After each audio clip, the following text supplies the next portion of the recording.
Juliano, tudo bem? Muito bem-vindo. E aí? Tudo bem, Dri? Tudo bem, Rovai, Felipe? Um prazer estar com vocês. Estou vendo que o Rovai tá passando pano pro golpista aí, tá querendo que o cara fique numa sala especial, com mordomo, com Não, atendimento. mordomo não. Mas é que pau que bate em Chico, bate em Francisco, viu, Juliano? Tô brincando, gente. Essa vida é dura. E, claro, a gente espera que não tenha nenhum golpista de esquerda. Mas eu acho que assim, teria que ter ex-presidente da República. Imagino que você trata com alguma distinção. Está falando de um ex-presidente da República. A ver, mas também não ficaria triste se ele fosse papapuda. Não vou chorar por causa disso. Não, mas olha, Rovai, você está mencionando uma coisa importante, que é o seguinte: o Bolsonaro não é um preso qualquer, ele é o líder de um grupo político, né? Em geral, você precisa ter um cuidado, primeiro com a saúde de alguém nessas condições, porque o Estado não quer que o líder de uma facção política morra nas suas mãos. Então, o Bolsonaro tem problema crônico de saúde, tem que ser acompanhado com uma certa ostensividade, né? Então, desse ponto de vista, eu acho que faria sentido também, agora falando sério, né? Eu acho que faria sentido também ele ficar num estabelecimento que não é militar, porque o sonho dele é ficar na prisão domiciliar, se não ir para um quartel onde ele vai ser tratado como um rei, mas ficar numa dependência preparada pela Polícia Federal ou por outro órgão jurisdicional que possa garantir que ele seja cuidado, sobretudo a sua saúde, porque não interessa para a democracia brasileira, para o Estado brasileiro, que um ex-presidente tenha uma complicação de saúde que pode ser fatal nas dependências do Estado, né? Nas dependências de um órgão do Estado, de uma cadeia do Estado. Então, eu acho que precisa ser bem cuidado, sim. Agora, vocês acham que ontem, né, o Marco Rubio, secretário de Estado dos Estados Unidos, anunciou que novas sanções devem vir na próxima semana. Eu vou pôr até rapidamente aqui um trecho desse vídeo. Tem legenda, ele é questionado, né, sobre o Bolsonaro. Deixa eu deixar aqui.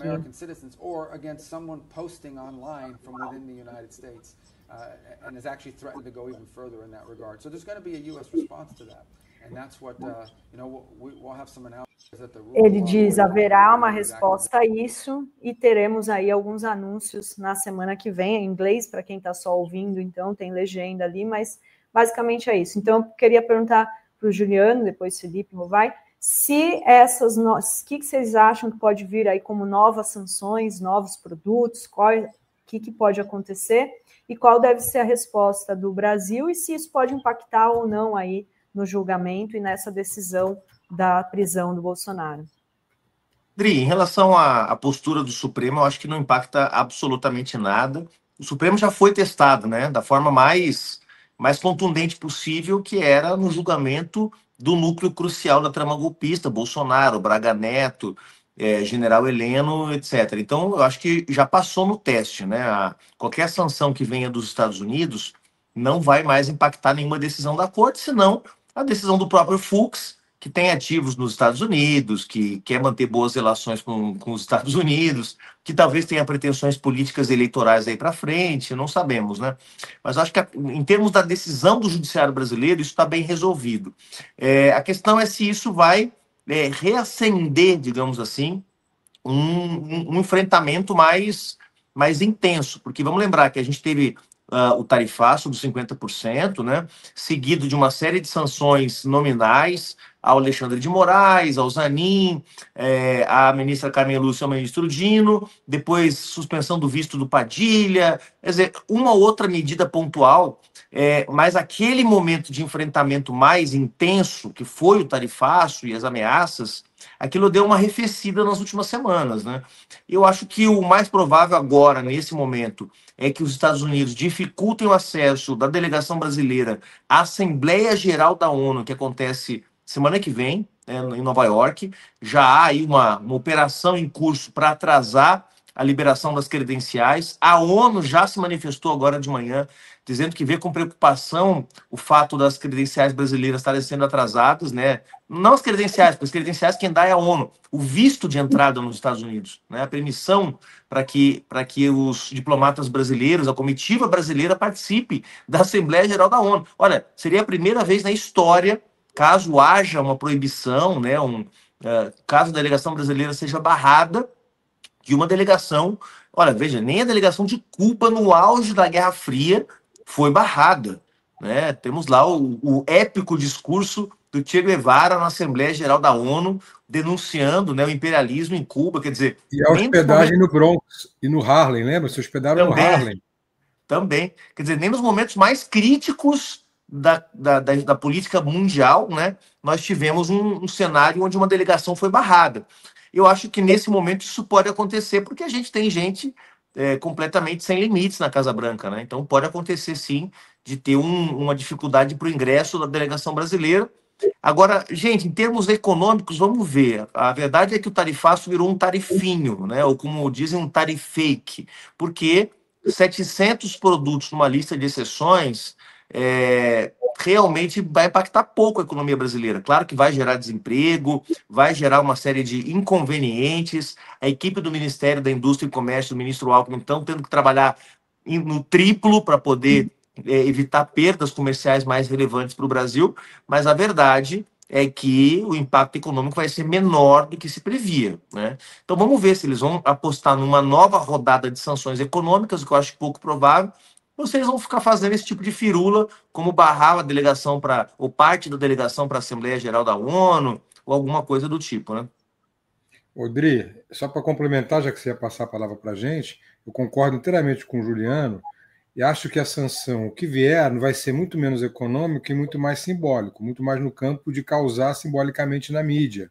Então, é esse tipo de coisa, de tirar uma credencial em cima da hora, simbolicamente causa muito. E simbologia se responde com simbologia. Eu acho que a delegação deve ir completa e deve se mostrar ela sendo barrada, para mostrar o autoritarismo do governo Trump e ressaltar esse tarifaço sendo feito pela família Bolsonaro e essas sanções ao Brasil. Então, simbologia se responde como simbologia. E já que o Juliano citou Cuba, a delegação de Cuba em 1960 ou 1961, quando foi, eu brinquei com isso, usaram muito bem essa simbologia. Quando se hospedaram no Bronx ou no Harlem, não me lembro qual, mas os dois bairros negros, a mídia inteira foi atrás. E aí eles fizeram do limão a limonada. Então, os Estados Unidos queriam demonizar Cuba e Cuba conseguiu, através de atos simbólicos, reverter esse jogo. É essa inteligência comunicacional que o Brasil deve ter. Então, que venha esses vistos revogados, mas que as pessoas vão assim mesmo, a delegação brasileira vá completa e que se mostre essa revogação com imagens. As pessoas sendo impedidas oficialmente pelo governo americano de entrar no país para um órgão internacional, porque essa é uma prerrogativa que eles não têm. Para sediar a ONU, eles são proibidos de barrar qualquer delegação. Não podiam barrar nem a da Palestina, que fizeram já. Então, de novo, simbologia se responde com simbologia. Se forem proibidos, agem do mesmo jeito. Muita gente alertando aqui se é seguro o Lula aí. Acho que tem que ir com uma segurança reforçada, né? Mas não mataram nem o Che Guevara. Mas, pô, agora... Não, mas nos Estados Unidos está uma... Enfim, né? O pessoal tá pior, dá para dizer... Aquela viagem que o avião do Lula deu uma pane, tem que ver tudo bem no jeito, né? Aqui o chat está alertando.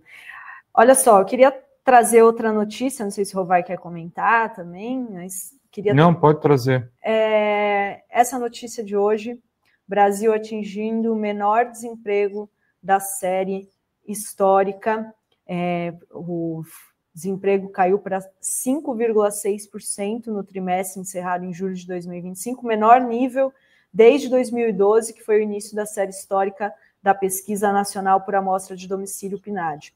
Então, dados divulgados hoje pelo IBGE, número de pessoas desocupadas recuou para 6,1 milhões de pessoas, o menor patamar desde o fim de 2013, a população ocupada atingiu um recorde de 102,4 milhões, representando 58,8% da população em idade de trabalhar.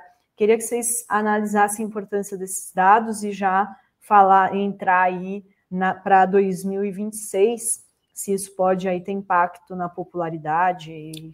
Esses dias eu assisti a uma entrevista do Janete, que é um economista liberal, né, Juliano? É um cara que nunca se posicionou a favor de governos petistas, nem nada. É o pai do amigo do Felipe, o João Fonseca. E o Janete diz o seguinte: as chances do Lula ganhar a eleição, acho que a pergunta era essa, se não me engano. Ele falou: olha, o cenário brasileiro é um cenário excelente. E aí ele desfilando números, começava pelo desemprego. Dizia, o desemprego menos de 6%, o crescimento na média de 3,5%, 4%. O IDH do Brasil melhorou 5 posições nos últimos anos. E aí ia falando, e o desemprego agora bate em 5,6%. Ah, mas tem muito emprego informal. É verdade, esse é um drama do Brasil. Mas não é um drama de hoje. É preciso melhorar essa situação e qualificar os empregos que a gente tem. Mas que hoje, para o cara falar assim, eu sou desempregado, ele tem que fazer um baita esforço.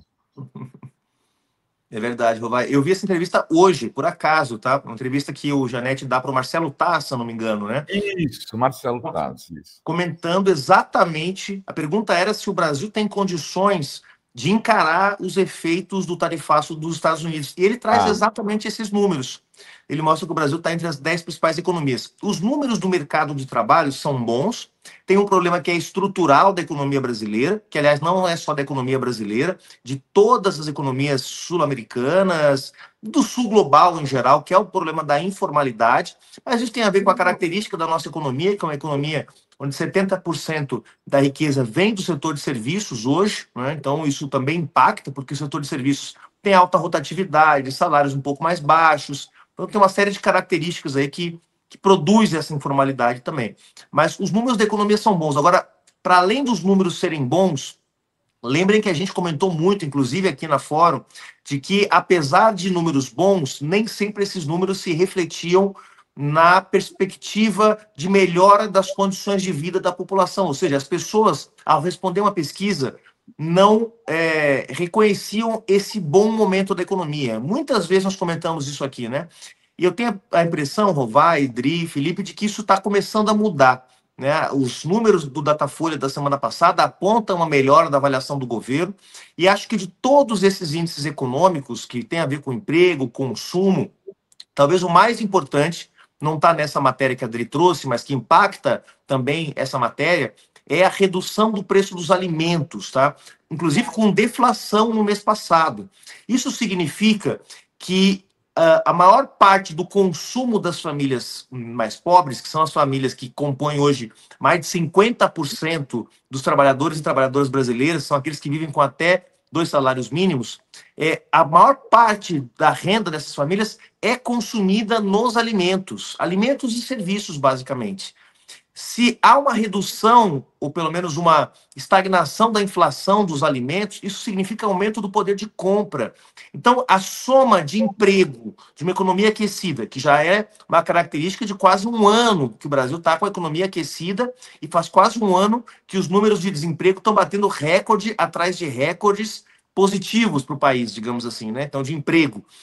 Combinado com a redução da inflação dos alimentos, que foi uma política que o governo Lula fez muitos esforços ao longo desse semestre, seja para a recomposição dos estoques reguladores, seja para subsidiar a produção de alguns itens que são fundamentais na cesta básica, importação de alimentos. Essa combinação realmente pode ter impacto em 2026. Porque até agora, os números de emprego não estavam impactando positivamente na percepção da sociedade em relação ao governo. Porque estava caindo naquela coisa, né, gente? Pô, se eu conseguir emprego, o mérito é meu. Né? Ninguém estava achando que era mérito do governo. Agora, se eu consigo emprego e se eu consigo voltar a consumir, porque a inflação deu uma segurada ou porque o preço dos alimentos baixou, aí sim é uma ótima notícia que pode impactar, inclusive, no ambiente eleitoral do ano que vem, né? E veio na hora certa, né, Juliano? Porque a queda de popularidade do governo veio 2 anos e pouco antes da eleição, e todos esses fatores que estão levando à subida da popularidade, a queda da inflação, e até as barbaridades feitas pelo Bananinha e o Paulo Figueiredo, que, né, acabaram com tendo reflexos na popularidade do Lula, vieram exatamente um ano antes da eleição, que é quando começa a se formar a onda, e essa boca do jacaré vai se fechando, né, e vai ultrapassar. A gente tem visto isso nas pesquisas. Então, é tudo isso que você falou, mais o timing certo para a hora da eleição. Exatamente. Isso a gente pode adicionar, né, Rovai, um outro aspecto ainda, quer dizer, que esses números da economia estão melhorando no momento em que, digamos que o ambiente político também é favorável. Você tem a condenação do Bolsonaro, você tem essa grande coesão nacional que se formou contra o tarifaço do Trump, mesmo a batalha que tinha se aberto antes, né, que era aquela batalha sobre a reforma do sistema tributário, com a isenção do imposto de renda, pobres contra ricos.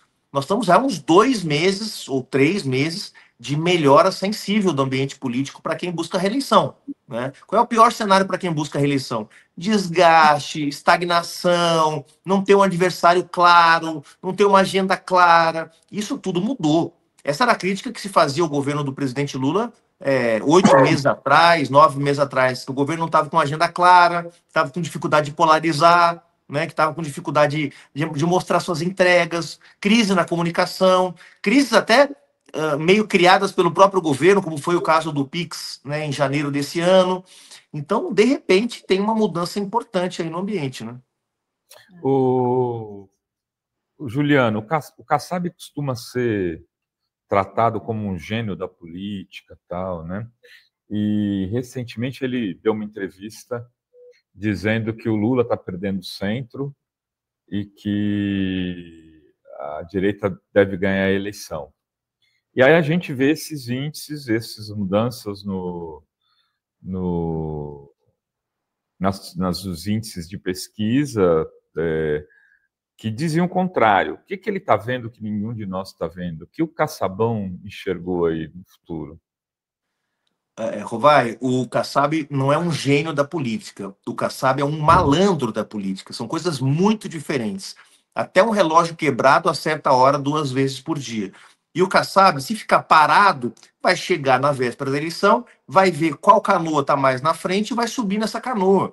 Isso não é coisa de analista político, de quem consegue ler o cenário. Isso é coisa de malandro. O Kassab é um malandro. Então, o que ele está dizendo é o seguinte: o centro político, o centrão, vamos dizer assim, a centro-direita, não consegue ganhar uma eleição há muito tempo, gente, porque ganhou uma parte da centro-direita junto com a Dilma em 2014 e perdeu em 18 junto com o Alckmin, perdeu em 22 junto com o Bolsonaro. Tá? Então, o centro só tem acumulado derrotas nas eleições presidenciais nos últimos anos. O que o Kassab está dizendo? O Lula está perdendo o centro. Não é que ele está perdendo o centro, ele está dizendo: Lula, por favor, não deixe de fazer acenos ao centro. É isso que o Kassab está dizendo. Né? Ao sobrevalorizar o centro, o Kassab está sobrevalorizando a si mesmo. E ele precisa fazer isso. Porque se a gente olhar o peso decisivo, ou melhor, o peso do centro nos momentos mais decisivos da política brasileira, foi nenhum. Porque não foi o centro que elegeu o Lula em 2022. Quem elegeu o Lula em 2022 foi uma frente democrática, progressista, onde o centro não estava, o centrão não estava. Né? Em 2018, o centrão apoiou Geraldo Alckmin, que acabou em 4º lugar naquela eleição. Então, o centrão não elege ninguém no Brasil. Quem elege hoje no Brasil é o bolsonarismo e é o lulismo. Essas são as 2 grandes forças com capacidade para eleger presidente no Brasil. E o Kassab vai ter que decidir. Ou sobe na canoa do bolsonarismo, ou sobe na canoa do lulismo. Como ele é um malandro, o que ele vai fazer? Ele vai botar parte das suas fichas em cada uma das 2 canoas. Então, o PSD do Nordeste, o PSD do Norte, o PSD de Minas Gerais, vai com Lula. O PSD do Rio Grande do Sul, o PSD do Mato Grosso do Sul, o PSD do Paraná, vai com o Bolsonaro. A pergunta que fica é o que fará o PSD de São Paulo, onde você tem alguns poucos lulistas e muitos tarcisistas, que é diferente de ser bolsonarista. Hoje o Kassab está com um problemão nas mãos, porque é o fiador de um governo que está se bolsonarizando, que é o governo de São Paulo. E ele vai ter que decidir se quer salvar a própria pele, quer salvar a sua própria trajetória política como um líder do Centrão, ou se vai virar força auxiliar do bolsonarismo. Esse é um pepino que está na mão do Kassab. E ele, para tentar se livrar dessa batata quente, está criando subterfúgios para valorizar o passe dele. É um malandro esse Gilberto Kassab.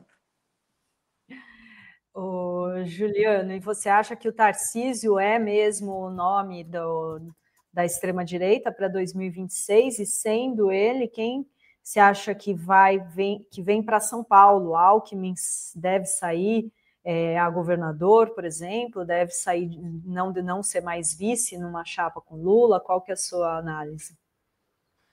Olha, o Tarcísio vai tomar a decisão no último minuto, porque abandonar o governo de São Paulo com os números que ele tem que valer muito a pena, certo? Se ele tiver 5, 10 pontos atrás do presidente Lula nas pesquisas de abril, Tarcísio não será candidato.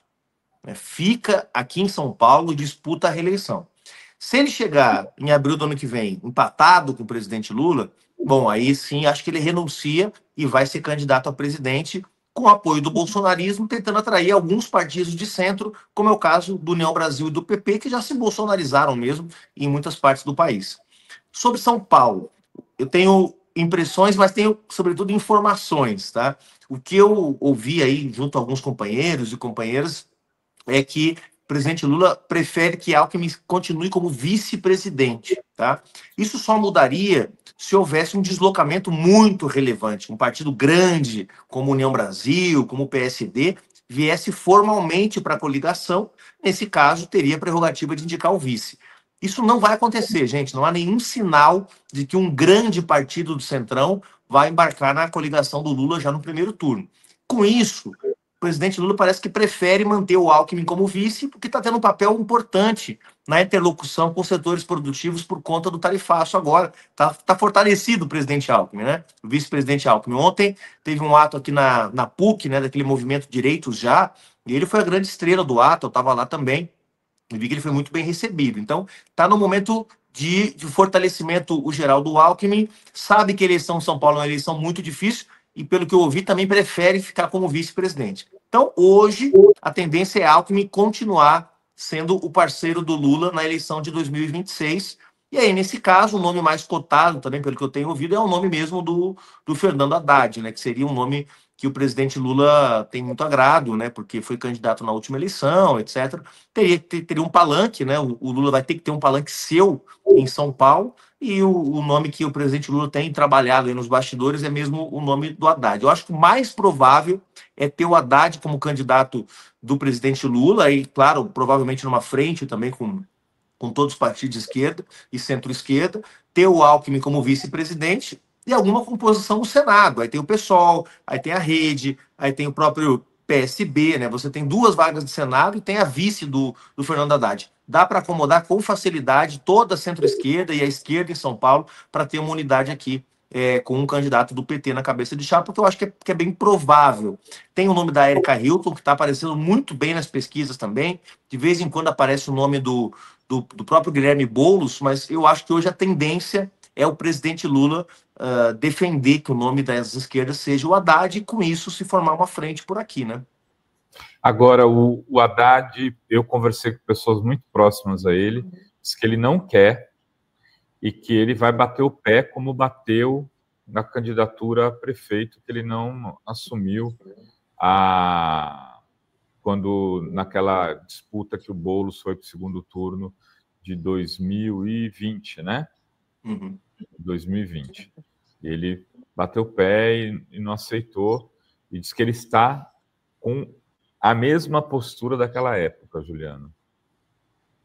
Vamos ver se ele vai agora, resistir, um pedido, né? É um pedido do Lula, né? Porque o Haddad... Acho que o contexto... Desculpa, Rovai. Acho que o contexto é um pouco diferente na medida em que o presidente Lula vencendo ou não vencendo a eleição, dia 1º de janeiro de 2027, começa o debate sobre o pós. o pós-Lula, né, sobre o futuro da esquerda brasileira. E acho que o Haddad precisa também levar isso em conta. Se ele quiser, né, ser um dos nomes que vai postular a liderança das esquerdas no ciclo seguinte, ele vai ter também que levar em conta que participar da eleição de 26 vai ser importante, né? Ficar fora completamente da eleição. Eu ouvi também que ele gostaria muito de ser o vice do Lula, né? Mas acho que com o Alckmin como está hoje, seria difícil, né? E a Tebet, hein, que está agora, na semana passada, se encontrando com empresários paulistas, né? Teve a jantar, acho que do Prerrogativas, também está querendo vir para São Paulo, né, Juliano? Esse rumor, até sei, mas esse rumor ele é um rumor que está forte, né? Ela não transferiu o título dela para São Paulo ainda, né? Eu tinha essa informação de que ela teria até transferido o título para cá, isso ainda não confirma, não está confirmado, mas dificilmente ela pode retomar a carreira política dela no Mato Grosso do Sul, depois de ter enfrentado o bolsonarismo como enfrentou nesses últimos anos, né, pessoal? Então, depois de ser ministra do presidente Lula, voltar para o Mato Grosso do Sul nesse momento vai ser muito difícil para ela. Eu acho que é possível, sim, que ela tenha interesse de retomar a vida eleitoral dela aqui em São Paulo. Acho que isso é uma possibilidade. Ouvi isso de algumas lideranças do próprio PT, de que teria havido, sim, uma sondagem para ela vir para cá. Parece que houve um convite do PSB para ela se filiar ao partido do Geraldo Alckmin, do Márcio França. Não sei se é verdade, mas acho que os movimentos dela são movimentos que sinalizam nesse sentido, né, gente? Aí vai ficar mais difícil de acomodar. Ela vai ter que entrar, se ela quiser ser candidata de São Paulo, em algum dos partidos que compõem a frente da centro-esquerda aqui em São Paulo e da esquerda. Quer dizer, não vai ser no pessoal que ela vai se filiar, né, gente? Então ela vai ou se filiar. Qual o problema, Simone? Bolivariana, ela. Você não viu aquela fala que ela falou? Não, toda a América Latina tem que se unir contra o tarifaço. O que você tem contra a Simone, velho? E eu não tenho nada. Porque acho que ela não vai escolher o pessoal, tá? Ela vai acabar escolhendo algum partido mais condizente com a sua trajetória. E ela iria para o Senado. Ela seria para o Senado, né? O que tem se falado é que teria havido um convite mesmo, né? Não sei se do próprio presidente Lula ou de algum dirigente aqui do PT de São Paulo, para ela se filiar ao PT ou algum partido de São Paulo para ser candidata ao Senado. Essa teria sido o convite, né? Mas é assim, gente, conhecendo o presidente Lula um pouquinho, né? Conheço menos que o Rovai, mas conhecendo um pouquinho, pelo menos como ele pensa a tática eleitoral, a minha impressão é de que ele faz isso mesmo, ele coloca vários nomes na roda, então ele fala, vai lá, constrói sua candidatura, vai lá, constrói seu nome, né? E depois ele vai ver como é que acomoda isso, né? Então nós temos já o Márcio França lançado como pré-candidato ao governo do estado. Nós temos o próprio Guilherme Boulos, que é um nome muito forte, que está sempre aparecendo nas pesquisas. Nós temos a Erika Hilton. Nós temos a Marina Silva, que se lançou ao Senado, ou melhor, foi lançada pela rede. Nós temos a própria Simone Tebet, o Haddad para o governo. Então, o presidente Lula costuma dizer, vai, constrói o teu caminho aí, lá na frente a gente decide, né? Então é possível que mais uma vez ele esteja fazendo isso com esses nomes, que são nomes muito fortes, relevantes, né? São bons nomes. Felipe, e no Rio de Janeiro? O Rio de Janeiro é muito difícil, né? Mas o que eu queria perguntar ao Juliano, aqui a gente tem um bolsonarismo muito forte, né? E as vagas para o Senado são muito disputadas também. A dificuldade aqui é o governo. Eu acho que o governo do Estado, a direita ainda não tem um candidato. Agora, no Senado, eles vão ter que brigar por essas duas vagas, porque o atual governador quer ser candidato, tem o Flávio Bolsonaro, que precisa se reeleger, tem outros candidatos que querem, talvez o presidente da Assembleia Legislativa, o Bacelar, seja o candidato, e aí eu não sei como é que a esquerda vai se organizar aqui, Juliano, mas a minha pergunta, incluindo o Rio de Janeiro, era que se você, conhecendo o presidente Lula como você conhece, menos que o Rovai, mas conhecendo muito bem o presidente Lula, ele está fazendo esses testes também nos outros estados, porque eu há 2 anos, logo que o Lula se elegeu, eu venho aqui nesta mesma emissora dizendo a coisa mais importante é a eleição para o Senado. Por favor, preste atenção no Senado. O Senado é a chave. Isso está acontecendo. O presidente Lula está com esse mapa nos 27 entes da federação, vendo quem vai ser o candidato da esquerda, quem vai ser o candidato mais ao centro, talvez, que componha nos estados mais ao sul e tal. Isso está acontecendo?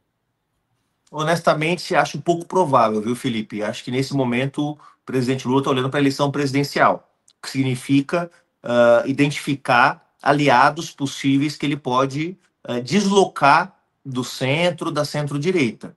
Então, por exemplo, em Minas Gerais, nesse momento, a prioridade do presidente Lula, está claro para mim, é consolidar a aliança com o Rodrigo Pacheco e o PSD de Minas, que é um PSD grande, importante, um estado relevante do país. E a gente sabe que Minas tem um super peso na eleição presidencial. No caso do Rio de Janeiro, a esquerda vai estar dividida, porque parte da esquerda, mais uma vez, vai chancelar o nome do Eduardo Paes para o governo do estado. Eu acho que esse acordo já está encaminhado, mesmo com o Eduardo Paes abraçando, beijando o Silas Malafaia, como fez ontem, né? Então, de alguma forma, eu acho que o presidente Lula está olhando para os estados ainda na chave da montagem do palanque presidencial, né? E talvez, num segundo momento, ele vai pessoalmente se envolver em algumas costuras. Eu lembro de um episódio, por exemplo, isso mais ou menos em maio, por aí, do ano de 2022, eu viajei com o presidente Lula para o Rio Grande do Sul, quando ele começou a fazer aquele giro, né, uma espécie de pré-campanha, de aquecimento para a campanha, né? Eram comícios grandes de pré-campanha que ele estava fazendo em todo o país e fez lá em Porto Alegre também. Lá em Porto Alegre tinha um imbróglio, candidatura para o governo, candidatura para o Senado, era só uma vaga, então era mais difícil de compor. Tinha o PSOL, tinha o PCdoB, tinha o PSB, que estava muito resistente, o próprio PT. Então, o presidente, só quando chegou em Porto Alegre, que ele foi se informar do que estava acontecendo. Lembro que ele pediu para a presidenta Dilma ir lá conversar com a Manuela, para tentar ver como é que fazia uma composição, etc. Então, ele só se envolveu no último minuto, e veja, num estado onde não havia nenhum grande sinal de que pudesse haver um deslocamento do centro, da centro-direita. Então, eu acho que nesse momento a prioridade do Lula é realmente segurar o MDB do Pará, segurar o PSD de Minas, segurar o PSD da Bahia e do Rio de Janeiro, né? Identificar mais algum outro lugar onde, de repente, União Brasil, de repente, o próprio PP possam se deslocar. Acho que nesse momento o presidente Lula está olhando o cenário muito ainda na chave da montagem do próprio palanque.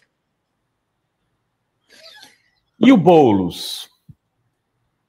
Ia para o governo, ia virar ministro, não virou ministro.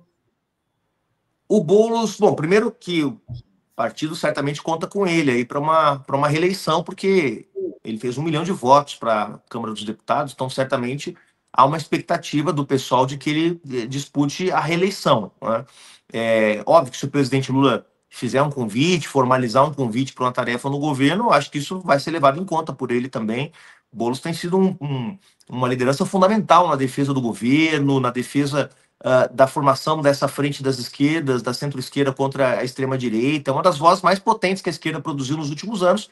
E se o presidente Lula convocá-lo para uma tarefa no governo, certamente ele vai avaliar essa hipótese com carinho. Mas não havendo esse convite, bom, o Boulos é um nome muito forte que poderia disputar um cargo majoritário em São Paulo, sem dúvida nenhuma, né? Sobretudo o Senado, que eu acho que é uma disputa que ele teria melhores condições de largada, digamos assim, mas o pessoal certamente espera que ele seja candidato à reeleição, né, gente? 1 milhão de votos significa a eleição dele próprio e de mais 2 deputados federais. Numa eleição onde a cláusula de barreira vai ser ainda mais alta, numa eleição onde as condições de disputa vão ser muito desiguais contra a extrema-direita, que vai estar financiada e turbinada por uma bancada de 90 deputados, como foi a bancada que o PL elegeu, muitos recursos do fundo eleitoral, dinheiro do agronegócio, dinheiro, sabe-se lá do mais o que eles podem ter, do crime organizado, sei lá mais o que. Então, assim, perder o Guilherme Boulos na disputa para a Câmara de São Paulo seria realmente uma perda importante para o PSOL, mas é um nome que está muito grande hoje na política brasileira. Então, se houver um convite aí para uma função, para uma outra disputa na eleição do ano que vem, nós vamos ter que analisar como partido, né, junto com os nossos aliados, que tarefa que ele pode cumprir. Mas nesse momento ele é candidato à reeleição, né? Boulos, que aliás lançou recentemente esse livro aqui, Para Onde Vai a Esquerda, não sei se o Juliano já leu, deu uma folheada. Quero pegar para ler, inclusive porque o pessoal da editora, da Contracorrente, me procurou aqui, propondo para ser a primeira aula magna da OM Play. Olha que legal. Então, a gente vai ter como primeira aula magna o Boulos, vamos fechar direitinho, parece que ele já sinalizou que ok.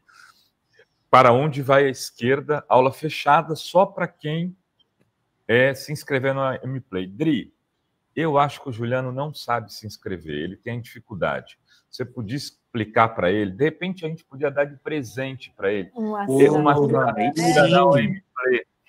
Eu estou indo para São Paulo. Faço até propaganda. Só estou indo para São Paulo quinta-feira só por sua causa. Viu? Que eu odeio subir para São Paulo, mas eu vou subir. A gente tem um motivo especial, né? E você vai subir, e vai subir muito, porque não só vai subir a serra, como vai subir ainda no topo de um prédio, quinta-feira. É linda aquela vista lá, eu conheço do Martinelli. E Juliano vai fazer quantos aninhos? 42, na flor da idade. Flor da idade, menino. Mas olha só, deixa eu apresentar essa novidade revolucionária que a gente lançou no último domingo com uma live histórica que reuniu todos os sites, os principais sites progressistas do Brasil. A gente lançou a OMPlay, Outro Mundo em Debate, a plataforma progressista que traz cursos com os principais pensadores do mundo, dados por especialistas, por pesquisadores, por nomes renomados aí nas áreas aí de atuação. Então, nesse primeiro momento, você já encontra cursos sobre Freud, Rosa Luxemburgo, Foucault, Lenin, Paulo Freire, e além dos pensadores, a gente tem outra série sobre os principais temas da atualidade, já tem curso sobre trumpismo, teoria da dependência, racismo estrutural, então o combate ao fascismo, né, tem curso do Pedro Serrano, com o curso do Rovai. Então, assim, se você ainda não conheceu, você precisa fazer parte, se inscrever, tá aqui na tela, você vai aqui em entrar e você já faz o seu cadastro para conhecer essa plataforma e apoiar essa iniciativa, além de cursos sendo lançados semanalmente, a gente ainda tem aulas magnas fechadas, mensais, e a gente aí, o Rovai acabou de anunciar a primeira aula com o Boulos, né, o caminho da esquerda. Então, bora lá fazer parte da... Para onde vai a esquerda? Para onde vai a esquerda. Então, anunciado em primeira mão, bora lá fazer parte da OM. Caiu aí Caiu aqui. Eu não caí, né? Não, né? Não, é www.omplay.com.br. Tem gente perguntando como entra. Entra lá, faz esse cadastrinho. Agora já dá para pagar também. Eu quero pagar de uma vez, já paga, já paga, tem. Ou se inscreve e brinca aí até amanhã, quando você será convidado a continuar pagando, né, pela plataforma. Vamos combinar, é muito barato. R$ 39,00 a assinatura padrão, e a solidária, onde você pode doar para uma outra pessoa, uma outra assinatura, é R$ 69,00. E você acaba tendo mais vantagens também na solidária. Você tem, entre outras coisas, se não me engano, nos filmes, nos documentários feitos pela Fórum, seu nome estará lá como apoiador. Então, assim, é uma forma de você ser um apoiador solidário mesmo. E está indo muito bem, a gente está muito feliz, as pessoas estão aderindo, e já tem aula magna com Guilherme Boulos. Muito bom, muito bom. Quero já me oferecer aí para ser um colaborador da OMPlay, fazer um curso sobre mudanças climáticas, crise climática, COP30, que é o tema que a gente está desenvolvendo. Estamos fazendo uma série de palestras pelos institutos federais de todo o estado de São Paulo. Já foram mais de 10 encontros que a gente fez para discutir COP e o papel do Brasil no enfrentamento à crise climática. Então, já vou deixar consignado aqui para a nossa audiência da Fórum que em breve vamos aí produzir este conteúdo exclusivo também para a OMPlay. Já estou oferecendo aqui para fortalecer esse canal. Você será procurado pelo nosso curador, Sérgio Amadeu da Silveira, doutor Sérgio Amadeu, para realizar esse curso conosco, doutor Juliano Medeiros. Muito bem. Estou aqui, inclusive, com uma produção do Instituto Futuro, que é o nosso instituto, para quem quiser conhecer, ofuturo.org, que é o nosso instituto que trabalha questões sobre democracia, crise climática e justiça ambiental também, quem quiser conhecer. Muito bem. Muito bem, queria agradecer muitíssimo, Juliano. Obrigada, viu, pelas análises, pela entrevista aqui hoje. Até a próxima. Obrigado demais, Dri, Rovai. Valeu. Ó, Felipe, toma vergonha na cara, pega um ônibus aí, um avião na quinta-feira, venha para São Paulo que nós vamos comemorar juntos. Um abraço, Vou pessoal. pegar o helicóptero do Rovai e chego aí rapidinho. Pega o meu jatinho, cara. Tchau, o helicóptero Juliano, é muito obrigada. arriscado ultimamente. Parabéns, Juliano.